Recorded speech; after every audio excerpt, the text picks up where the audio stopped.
2018 বৰ্ষৰ যিটো civil service examination আছিল তাত 42nd ৰেংক ACS বিষয়া হিচাপে উত্তীৰ্ণ হৈছোঁ।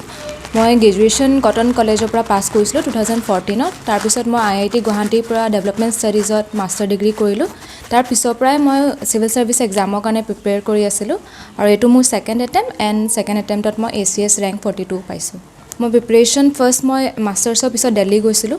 তাত মই গম পাই আহিছিলোঁ যে কেনেকৈ প্ৰিপেৰেশ্যন কৰিব লাগে আৰু ইন দ্য প্ৰচেছ মোৰ বহুত লগৰো চিভিল ছাৰ্ভিচেছ আগতে উত্তীৰ্ণ হৈছে, তেওঁলোকেও মোক গাইড কৰিছিলে আৰু মা দেউতাৰ যিখিনি সহায় আছে সেইখিনিতো কৰিয়ে আছিলে, তেওঁলোকে ছাপোৰ্ট কৰিছিলে মোক আৰু সেইটো কাৰণে মই আজি এইটো উত্তীৰ্ণ হ'বলৈ সক্ষম হৈছোঁ।